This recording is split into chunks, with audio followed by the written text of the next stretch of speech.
سيدنا مولانا محمد وعلى آل سيدنا شافعنا محمد بلغ العلا بكماله كشف الدجى بجماله حسنت جميع خصاله صلوا عليه وآله আমাদের প্রভু এক নবীর উম্মত জীবন বিধান ওই শিবানী কোরআন আমাদের প্রভু এক নবীর উম্মত জীবন বিধান ওই শিবানী কোরআন তবে কেন এখন হে মুসলমান এক করি আহ্বান বাইতুল্লাহ মদিনা শরীফ এক উহুদ পাহাড় এক বদরের মাঠ এক তবুও কেন হে মুসলমান এক করিয়া আহ্বান আমাদের প্রভু এক নবীর উম্মত জীবন বিধান ওই শিবানী কোরআন আমাদের প্রভু বলগল উলা বিকামালিহি كشافت الدجى بجماله حسنت جميع خصاله صلوا عليه وآله الحمد لله আল্লাহ রাব্বুল আলামিনের দরবারে লাখ কোটি শুকর আদায় করছি যে রব্বে কারীম আমাদেরকে পবিত্র জুমআ মুবারকে সবার আগে মসজিদে আসবার এবং কিছু আয়াতে কারিমা শোনার তৌফিক দান করলেন। সেই মহান রবের দরবারে প্রাণ ছেড়ে কলিজার অন্তরের অন্তরাল থেকে সকলে শুকরিয়া জ্ঞাপন করছি, বলছি আলহামদুলিল্লাহ। বিশ্ব নবী মুহাম্মদ রাসূলুল্লাহ সাল্লাল্লাহু আলাইহি ওয়াসাল্লামের দরুদ পাঠ করছি, যে নবীর আদর্শে আমাদের পথ চলা, বলছি সাল্লাল্লাহু আলাইহি ওয়াসাল্লাম। সম্মানিত মুসল্লিয়ানি কেরাম, আমি আপনাদের মাঝে পবিত্র কোরআনে কারিমের সূরাতুল বাকারা 47 নম্বর আয়াত থেকে 51 নম্বর আয়াত পর্যন্ত তেলাওয়াত করছি।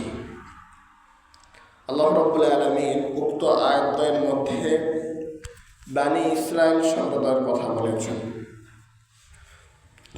আমরা কিন্তু উম্মত মুহাম্মাদী, মুহাম্মদ সাল্লাল্লাহু আলাইহি ওয়াসাল্লাম আমাদের রাসূল, কিন্তু এখানে বনী ইসরাইল দ্বারা মুসা আলাইহিস সালাম, ঈসা আলাইহিস সালাম সহ যাবতীয় যারা পূর্বে নবীরা এসেছিলেন তাদের উম্মতদের কথা বলা হয়েছে। আল্লাহ রাব্বুল আলামিন বলছেন পবিত্র কোরআনে কারিমের মধ্যে, ইয়া বনী ইসরাঈল আযকুরু নি'মাতি আল্লাতী আন'আমতু আলাইকুম ওয়া আন্নী ফাদ্দালতুকুম আলাল আলামিন। আল্লাহ রাব্বুল আলামিন বলেন, ইয়া বনী ইসরাঈল, হে বনী ইসরাঈল, আযকুরু নি'মাতি আল্লাতী আন'আমতু আলাইকুম, আমার সেই অনুগ্রহকে স্মরণ করো, আমার সেই দয়াকে তোমরা স্মরণ করো, যে দয়া দ্বারা আমি তোমাদেরকে মর্যাদাবান করেছি এবং পৃথিবীর বুকে সকলের মধ্য থেকে আমি তোমাদেরকে শ্রেষ্ঠ জাতি হিসাবে প্রেরণ করেছি। বলেন সুবহানাল্লাহ। আল্লাহ রাব্বুল আলামিন বনি ইসরাইল সম্প্রদায়কে কিরকম মর্যাদা দান করেছেন।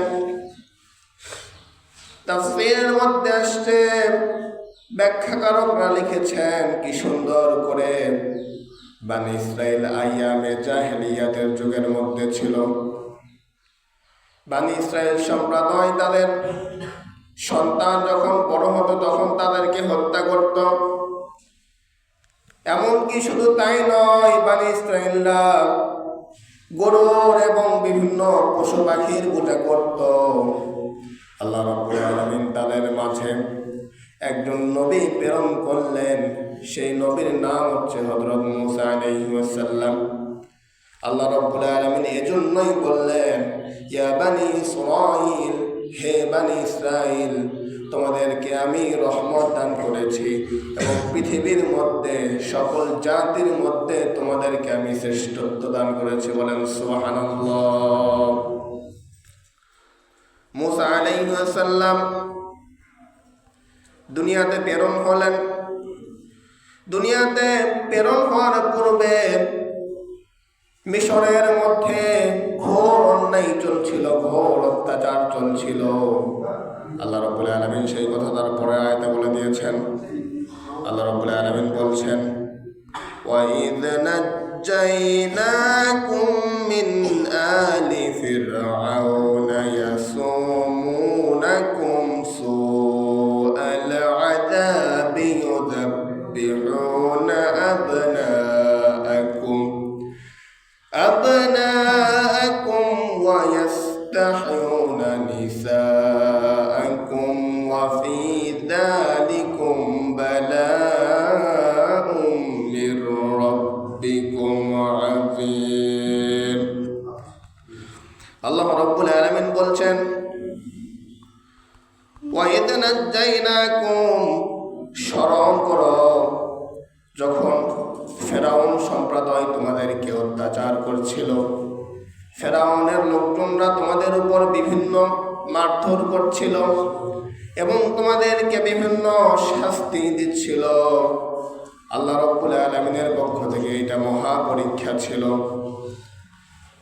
যখন ফেরাউনের লোকজন বনি ইসরাইল সম্প্রদায়ের উপরে এরকম অত্যাচার করছিলেন, এরকম নিপীড়ন করছিল, আল্লাহ রাব্বুল আলামিন তখনই বনি ইসরাইলের মধ্যে হযরত মূসা আলাইহিস সালামের জন্মগ্রহণ করালেন। আল্লাহ রাব্বুল আলামিন দেখলেন দিন দিন অত্যাচার বেড়েই যাচ্ছে। ফেরাউন বলল, মিশরে যত পুত্র সন্তান জন্ম নিবে সকল পুত্র সন্তানকে আমরা হত্যা করব। এবং সে ঘোষণা করে দিল, মিশরের মধ্যে যত কন্যা সন্তান জন্মগ্রহণ করবে সকল কন্যা সন্তানকে আমি দাসী বানিয়ে রাখব। ফেরাউনের যখন এরকম ঘোষণা চলছিল, আল্লাহ রাব্বুল আলামিন ফেরাউনকে চ্যালেঞ্জ করলেন, তোর এই কওমের মধ্য থেকে আমি একজন নবী তৈরি করব, যে নবীর নাম হবে হযরত মূসা আলাইহিস সালাম। দেখতে দেখতে দেখা গেল একজন ফেরাউনের গোলামের বাড়িতে আল্লাহ রাব্বুল আলামিন হযরত মূসা আলাইহিস সালামকে জন্মগ্রহণ করালেন। বলেন সুবহানাল্লাহ। ফেরাউন এই বিষয়টা জানতে পারল, আমি তো নিষেধ করেছিলাম মিশরে যত পুত্র সন্তান জন্মগ্রহণ করবে সকলকে আমি হত্যা করব। মূসা আলাইহিস সালামের মা ভয় পাচ্ছিলেন। এবার মূসা আলাইহিস সালামের মা কাঠের বাক্সতে করে হযরত মূসা আলাইহিস সালামকে নীল নদের মধ্যে ভাসিয়ে দিলেন। নীল নদের মধ্যে মূসা আলাইহিস সালামকে হযরত মূসা আলাইহিস সালামের মা ভাসিয়ে দিলেন। আল্লাহ রাব্বুল আলামিন বললেন, মূসাকে ফেরাউন হত্যা করতে চাইবে, মূসার বিরোধিতা করতে চাইবে, আমি রব্বুল আলামিন ফেরাউনের নদীতেই মূসার যেই বাক্সটা ওই বাক্সটা প্রেরণ করে দেওয়া। বলেন সুবহানাল্লাহ। ওই কাঠের বাক্সটা নদীতে ভাসতে ভাসতে ফেরাউনের যেই নদীর ঘাট, সেই নদীর ঘাটে এসে বসল। ফেরাউনের এবার নিঃসন্তান হারা স্ত্রী হযরত আসিয়া বাচ্চাটিকে কোলে তুলে নিলেন। কোলে তুলে নেওয়ার পরে ফেরাউনকে বললেন, আমার তো কোনো সন্তান নেই, আমি এই সন্তানটিকে আমার রাজপ্রাসাদে মানুষ করতে চাই। বলেন সুবহানাল্লাহ। ফেরাউন চেয়েছিল যে মূসাকে আমি মিশরে জন্মগ্রহণ করতে দিব না, মূসাকে আমি মিশরে আসতে দিব না, কিন্তু আল্লাহ রাব্বুল আলামিন বললেন যে তোর ঘরেই আমি মূসাকে লালন পালন করবো। বলেন সুবহানাল্লাহ। হযরত মূসা আলাইহিস সালাম ফেরাউনের রাজপ্রাসাদের মধ্যে রাজপুত্রের মর্যাদা নিয়ে বড় হতে লাগলেন। মূসা আলাইহিস সালাম যখন একটু বড় হলেন তখন তিনি লক্ষ্য করছেন ফেরাউনের লোকজন বনী ইসরাইল সম্প্রদায়ের উপর অনেক অত্যাচার করছে, অনেক নিপীড়ন করছে, বনী ইসরাইলদেরকে অনেক মারধর করছে। এমনকি মূসা আলাইহিস সালাম লক্ষ্য করলেন ফেরাউনের লোকজন বনী ইসরাইল সম্প্রদায়কে মারতে মারতে দুনিয়ার জমিন থেকে বিদায় করে দিলেন। মূসা আলাইহিস সালাম এই বিষয়টা দেখে অতি রাগান্বিত হয়ে গেলেন, তিনি রেগে গেলেন। তিনি এবার ফেরাউনের লোকজনকে বলতেছেন, তোমরা এই লোকগুলোকে কেন মারো, তোমরা এই লোকগুলোকে কেন দুনিয়ার জমিন থেকে বিদায় করে দাও। ফেরাউনের লোকজন এবার বলতেছে, এই লোকগুলোকে আমরা যে কাজ করতে বলি এই কাজ তারা ঠিকঠাক করতে পারে না, এজন্য এই লোকগুলোকে আমরা দুনিয়ার জমিন থেকে বিদায় করে দেই মারতে মারতে। মূসা আলাইহিস সালাম এই বিষয়টা লক্ষ্য করলেন এবং তার মনের ভিতরে একটা কষ্ট অনুভব হলো। মূসা আলাইহিস সালাম একটা লাঠি হাতের মধ্যে তুলে নিলেন। লাঠি নেওয়ার পরে তিনি ফেরাউনের যে কর্মচারী রয়েছে সেই কর্মচারীদের মধ্যে থেকে একজনকে এমনভাবে মারলেন ওই কর্মচারী এক লাঠির বাড়িতে দুনিয়ার জমিন থেকে বিদায় হয়ে গেল। ফেরাউনের আরেকজন দাসী এই বিষয়টা লক্ষ্য করল যে মূসা আমাদের একজন লোককে হত্যা করেছে, আর ফেরাউন যদি এই বিষয়টা জানতে পারে তাহলে মূসাকে ফেরাউন গ্রেফতার করবে। ওই দাসী যখন ফেরাউনকে গিয়ে এই কথা বলল যে আমাদের একজন লোককে মূসা আলাইহিস সালাম হত্যা করেছেন, মূসা আলাইহিস সালাম দুনিয়ার জমিন থেকে বিদায় করে দিয়েছেন, ফেরাউন বললেন মূসা আলাইহিস সালামকে তোমরা গ্রেফতার করো। অপরদিকে ফেরাউনের একজন বিশ্বস্ত ব্যক্তি মূসা আলাইহিস সালামকে বললেন, ফেরাউন তোমাকে খুঁজছে, তুমি এখনই মিশর থেকে মাদিয়ান দেশের দিকে রওনা হয়ে যাও, তা না হলে ফেরাউন তোমাকে জেলখানার মধ্যে গ্রেফতার করে রাখবে। মূসা আলাইহিস সালাম আল্লাহ রাব্বুল আলামিনের হুকুমে মিশর দেশ ছেড়ে মাদিয়ান দেশের দিকে অগ্রসর হলেন, চলে গেলেন। যেতে যেতে পথের মধ্যে তিনি যখন মিশর ত্যাগ করলেন, ত্যাগ করার পরে যখন তিনি মাদিয়ান দেশে চলে গেলেন তখন হযরত সুলাইমান আলাইহিস সালামের মেয়ের সঙ্গে তার দেখা হয়ে গেল।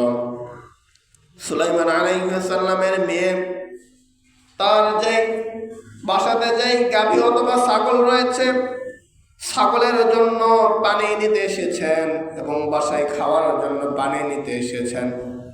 এর মধ্যে তারা দেখতে পেলেন যে পানির যেই কুয়ার যে মুখটা রয়েছে এই কুয়ার মুখটা বড়ই শক্ত, এই কুয়ার মুখটা সরাতে আমরা পারবো না, এই কুয়ার মুখটা সরানোর জন্য 3 থেকে 4 জন যুবকের প্রয়োজন।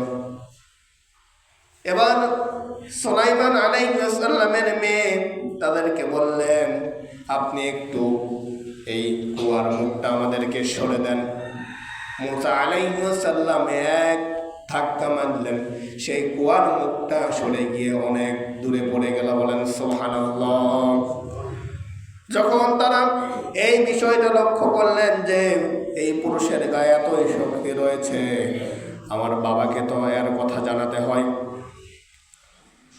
এবার তারা সুলাইমান আলাইহিস সালামের মেয়ে মূসা আলাইহিস সালামের কথা তার বাবাকে বললেন। তার বাবা এবার বললেন যে পুরুষের গায়ে এত শক্তি রয়েছে, সেই পুরুষকে তোমরা আপ্যায়ন করো, দাওয়াত দাও। মূসা আলাইহিস সালামকে এবারে দাওয়াত দেওয়া হলো। মুসা আলাইহিস সালাম তাদের বাসায় চলে আসলেন। এবার মুসা আলাইহিস সালামের সঙ্গে সুলাইমান আলাইহিস সালামের দুইজন মেয়ের বিবাহ দিয়ে দিলেন হযরত সুলাইমান। নবী বলেন সুবহানাল্লাহ। আল্লাহ রাব্বুল আলামিন মুসা আলাইহিস সালামকে আদেশ করলেন, তোমার বিবাহ হয়ে গিয়েছে, তুমি এখন মিশরে দাওয়াত নিয়ে যাও, মিশরের উদ্দেশ্যে তুমি রওনা হয়ে যাও। আল্লাহ রাব্বুল আলামিন এর জন্যই বলছেন, পবিত্র কোরআন কারীমের মধ্যে তিনি বলছেন, আল্লাহ রাব্বুল আলামিন জানাচ্ছেন, وَإِذْ نَجَّيْنَاكُمْ مِنْ آلِ فِرْعَوْنَ يَسُومُونَكُمْ